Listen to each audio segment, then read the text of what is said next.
ಇವತ್ತಿನ ವಿಡಿಯೋದಲ್ಲಿ ಬೆಳಗಿನ ತಿಂಡಿಗೊಂದು ಆರೋಗ್ಯಕರವಾದಂತಹ ದೋಸೆ ರೆಸಿಪಿನ ತಿಳಿಸ್ಕೊಡ್ತಾ ಇದ್ದೀನಿ. ಈ ದೋಸೆ ತಿನ್ನೋದ್ರಿಂದ ವೆಯ್ಟ್ ಲಾಸ್ ಮಾಡ್ಕೊಳ್ಬೇಕು ಅನ್ನೋರಿಗೆ ಬೇಗ ವೆಯ್ಟ್ ಲಾಸ್ ಆಗುತ್ತೆ. ಹಾಗೆಯೇ BP ಇರೋರು, ಶುಗರ್ ಇರೋರು ಯಾರು ಬೇಕಾದರೂ ಈ ದೋಸೆನ ತಿನ್ಬೋದು. ಹಾಗೆಯೇ ಮಕ್ಕಳಿಂದ ಹಿಡಿದು ದೊಡ್ಡೋರ್ವರೆಗೂ ಎಲ್ಲರಿಗೂ ಸಹ ಹೆಲ್ದಿಯಾಗಿರುತ್ತೆ ಈ ದೋಸೆ. ನೋಡಿ, ಇಲ್ಲಿ ಫಸ್ಟ್ ಒಂದು ಪಾತ್ರೆಗೆ ನಾನಿಲ್ಲಿ 1 ಕಪ್ಪು ಕಡಲೆಕಾಳು ಹಾಕ್ಕೊಳ್ತಾ ಇದ್ದೀನಿ. ಹಾಗೆಯೇ ಯಾವ ಕಪ್ಪಲ್ಲಿ ಕಡಲೆಕಾಳು ಹಾಕ್ಕೊಂಡಿದ್ದಲ್ಲ ಅದೇ ಕಪ್ಪಲ್ಲಿ 1 ಕಪ್ಪು ಸಬ್ಬಕ್ಕಿ ಹಾಕ್ಕೊಳ್ತಾ ಇದ್ದೀನಿ.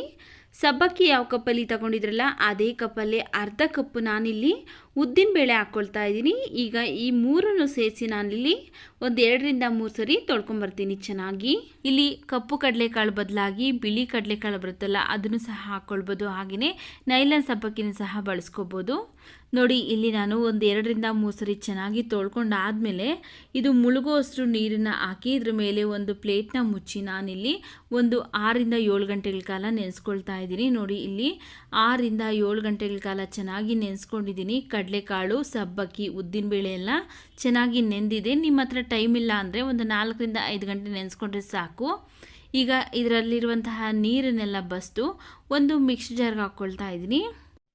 ಮಿಕ್ಸಿ ಜಾರ್ಗೆ ಹಾಕ್ಕೊಂಡು ಇದಕ್ಕೆ ರುಬ್ಬೋದಕ್ಕೆ ಬೇಕಾಗುವಷ್ಟು ನೀರನ್ನು ಹಾಕ್ಕೊಂಡು ನುಣ್ಣಗೆ ರುಬ್ಕೋಬೇಕು. ಒಂದು ಸ್ವಲ್ಪನೂ ತರಿ ಅನ್ನೋದು ಇರಬಾರ್ದು. ಆ ರೀತಿಯಾಗಿ ನುಣ್ಣಗೆ ರುಬ್ಕೋಬೇಕು. ನೋಡಿ, ಈ ರೀತಿಯಾಗಿ ನುಣ್ಣಗೆ ರುಬ್ಕೊಂಡಿದ್ದೀನಿ. ಈಗ ಇದನ್ನು ಒಂದು ಪಾತ್ರೆಗೆ ಹಾಕ್ಕೊಳ್ತಾ ಇದ್ದೀನಿ. ಉಳಿದಿರುವಂತಹ ಕಡಲೆಕಾಳು, ಸಬ್ಬಕ್ಕಿನೂ ಸಹ ರುಬ್ಬಿಟ್ಟು ನಾನು ಇದೇ ಪಾತ್ರೆಗೆ ಸೇರಿಸ್ಕೊಳ್ತಾ ಇದ್ದೀನಿ. ಈಗ ಸೌಟಿಂದ ಒಂದ್ಸರಿ ಚೆನ್ನಾಗಿ ಮಿಕ್ಸ್ ಮಾಡ್ಕೊಳ್ಬೇಕು. ಹಿಟ್ಟನ್ನೆಲ್ಲ ಚೆನ್ನಾಗಿ ಒಂದ್ಸರಿ ಮಿಕ್ಸ್ ಮಾಡಿಕೊಂಡು ಈಗ ಇದ್ರ ಮೇಲೆ ಒಂದು ಪ್ಲೇಟ್ನ ಮುಚ್ಚಿ ನಾನಿಲ್ಲಿ ಬೆಳಗ್ಗೆವರೆಗೂ ಮುಚ್ಚಿಡ್ತಾ ಇದ್ದೀನಿ. ಚೆನ್ನಾಗಿ ಫರ್ಮೆಟ್ ಆಗಲಿ ಹಿಟ್ಟೆಲ್ಲ. ನೋಡಿ, ಇಲ್ಲಿ ಬೆಳಗ್ಗೆ ಓಪನ್ ಮಾಡಿ ತೋರಿಸ್ತಾ ಇದ್ದೀನಿ. ಹಿಟ್ಟೆಲ್ಲ ಎಷ್ಟು ಚೆನ್ನಾಗಿ ಉಬ್ಬಿ ಹುದುಗಿ ಬಂದಿದೆ ನೀವೇ ನೋಡ್ಬೋದು. ಹಿಟ್ಟು ಚೆನ್ನಾಗಿ ಸಾಫ್ಟಾಗಿ ರುಬ್ಕೊಂಡಿರೋದ್ರಿಂದ ತುಂಬ ಚೆನ್ನಾಗಿ ಉಬ್ಬಿ ಬಂದಿದೆ. ಈಗ ಒಂದ್ಸರಿ ಮಿಕ್ಸ್ ಮಾಡಿಕೊಂಡು ಈಗ ಇದಕ್ಕೆ ನಾವು ರುಚಿಗೆ ತಕ್ಕಷ್ಟು ಉಪ್ಪು ಹಾಕ್ಕೊಳ್ಬೇಕು. ಉಪ್ಪನ್ನು ಹಾಕಿ ಮತ್ತೆ ಒಂದ್ಸರಿ ಈ ಉಪ್ಪೆಲ್ಲ ಮಿಕ್ಸ್ ಆಗೋ ಥರ ಮಿಕ್ಸ್ ಮಾಡ್ಕೊಳ್ತಾ ಇದ್ದೀನಿ ಸ್ನೇಹಿತರೆ.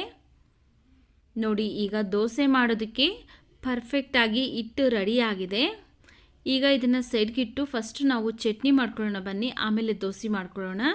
ನೋಡಿ, ಇಲ್ಲಿ ನಾನು ದೋಸೆಗೆ ಟೊಮೆಟೊ ಚಟ್ನಿ ಯಾವ ರೀತಿಯಾಗಿ ತುಂಬ ಟೇಸ್ಟಿಯಾಗಿ ಮತ್ತು ಕ್ವಿಕ್ಕಾಗಿ ಮಾಡೋದು ಅಂತ ತಿಳಿಸ್ಕೊಡ್ತೀನಿ. ಟೈಮ್ ಇಲ್ಲದೆ ಇರೋ ಟೈಮಲ್ಲಿ ನೀವು ಈ ರೀತಿಯಾಗಿ ಕ್ವಿಕ್ಕಾಗಿ ಕೇವಲ ಒಂದು 5 ನಿಮಿಷದಲ್ಲೇ ಚಟ್ನಿನ ಪ್ರಿಪೇರ್ ಮಾಡ್ಕೊಳ್ಬೋದು. ನೋಡಿ, ಇಲ್ಲಿ ನಾನು ಒಂದು 5 ಟೊಮೆಟೊನ ಕಟ್ ಮಾಡಿ ಇಟ್ಕೊಂಡಿದ್ದೀನಿ. ಹಾಗೆಯೇ ಮೀಡಿಯಮ್ ಸೈಜ್ನ 2 ಈರುಳ್ಳಿನ ಸಹ ಕಟ್ ಮಾಡಿ ಇಟ್ಕೊಂಡು ಒಂದು ಮಿಕ್ಸಿ ಜಾರ್ಗೆ ಹಾಕ್ಕೊಳ್ತಾ ಇದ್ದೀನಿ. ಟೊಮೆಟೊ ಹಾಗೆಯೇ ಕಟ್ ಮಾಡಿ ಇಟ್ಕೊಂಡಿರುವಂತಹ ಈರುಳ್ಳಿನ ಒಂದು ಮಿಕ್ಸಿ ಜಾರ್ಗೆ ಹಾಕ್ಕೊಳ್ತಾ ಇದ್ದೀನಿ. ಈಗ ಇದಕ್ಕೆ ಒಂದು ಗಡ್ಡೆ ಬೆಳ್ಳುಳ್ಳಿನ ಸಿಪ್ಪೆ ತೆಗೆದು ಹಾಕ್ಕೊಳ್ತಾ ಇದ್ದೀನಿ. ಒಂದು 1/4 ಟೀ ಸ್ಪೂನ್ ಆಗೋಷ್ಟು ಅರಿಶಿನ ಪುಡಿ, ಹಾಗೆಯೇ 1 ಸ್ಪೂನ್ ನಾನಿಲ್ಲಿ ಸಾಂಬಾರು ಪೌಡರ್ ಹಾಕ್ಕೊಳ್ತಾ ಇದ್ದೀನಿ.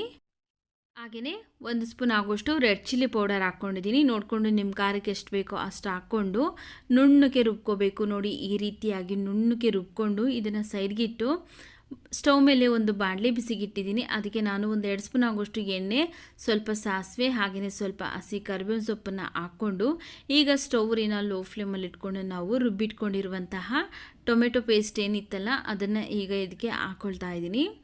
ಹಾಗೆ ಮಿಕ್ಸಿ ಜಾರ್ಗೆ ಒಂದು ಸ್ವಲ್ಪ ನೀರನ್ನು ಸೇರಿಸಿ ಅದನ್ನು ಸಹ ಇದಕ್ಕೆ ಹಾಕ್ಕೊಂಡಿದ್ದೀನಿ.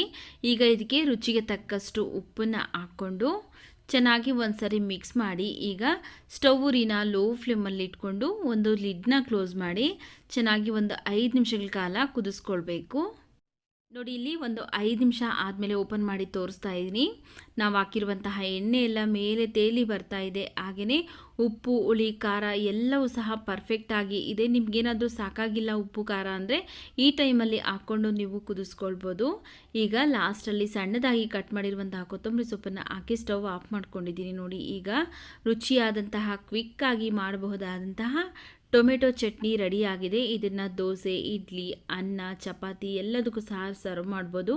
ಈಗ ಇದನ್ನು ಸೈಡ್ಗೆ ಇಟ್ಕೊಂಡು ದೋಸೆ ಮಾಡ್ಕೊಳ್ಳೋಣ ಬನ್ನಿ.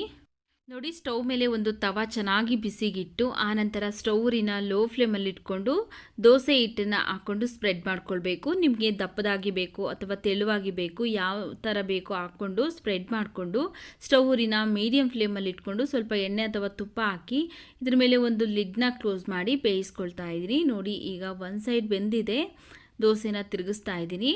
ಎಲ್ಲೂ ಹರಿದೆ ಮುರಿದೆ ತುಂಬ ಚೆನ್ನಾಗಿ ಸಾಫ್ಟಾಗಿ ದೋಸೆ ಬರ್ತಾ ಇದೆ. ನಾನಿಲ್ಲಿ ಸಾಫ್ಟಾಗಿ ಮಾಡ್ಕೊಳ್ತಾ ಇದ್ದೀನಿ. ನಿಮಗೆ ಬೇಕು ಅನಿಸಿದ್ರೆ ಗರಿಯನ್ನೆಯಾಗಿ ತೆಳುವಾಗಿ ಮಾಡ್ಕೊಳ್ಳಿ. ನೋಡಿ ಇಲ್ಲಿ ಎರಡು ಕಡೆಯೂ ಚೆನ್ನಾಗಿ ಬೆಂದಿದೆ, ತೆಗೆದುಕೊಳ್ತಾ ಇದ್ದೀನಿ. ಹಾಗೆಯೇ ಮತ್ತೊಂದು ದೋಸೆ ಹಾಕಬೇಕಾದ್ರೆ ಅಷ್ಟೇ ಚೆನ್ನಾಗಿ ತವಾ ಬಿಸಿ ಮಾಡಿ ಆನಂತರ ಸ್ಟವ್ನ ಲೋ ಫ್ಲೇಮಲ್ಲಿ ಇಟ್ಕೊಂಡು ದೋಸೆ ಹಿಟ್ಟನ್ನು ಹಾಕಿ ಸ್ಪ್ರೆಡ್ ಮಾಡಿ ಸ್ವಲ್ಪ ಎಣ್ಣೆ ಅಥವಾ ತುಪ್ಪ ಹಾಕ್ಕೊಂಡು ಆನಂತರ ಸ್ಟವ್ನ ಮೀಡಿಯಮ್ ಫ್ಲೇಮಲ್ಲಿ ಇಟ್ಕೊಂಡು ಒಂದು ಲಿಡ್ನ ಕ್ಲೋಸ್ ಮಾಡಿ ದೋಸೆನ ಬೇಯಿಸ್ಕೊಳ್ಬೇಕು. ನೋಡಿ ಎರಡನೇ ದೋಸೆನೂ ಸಹ ತುಂಬ ಚೆನ್ನಾಗಿ ಪರ್ಫೆಕ್ಟಾಗಿ ರೆಡಿಯಾಗಿದೆ. ಇದನ್ನು ಬೆಳಗಿನ ತಿಂಡಿಗೆ ವೆಯ್ಟ್ ಲಾಸ್ ಮಾಡ್ಕೊಳ್ಬೇಕು ಅನ್ನೋರು ತಗೊಳ್ಳೋದ್ರಿಂದ ತುಂಬ ಚೆನ್ನಾಗಿ ಬೇಗ ವೆಯ್ಟ್ ಲಾಸ್ ಅನ್ನೋದು ಆಗುತ್ತೆ.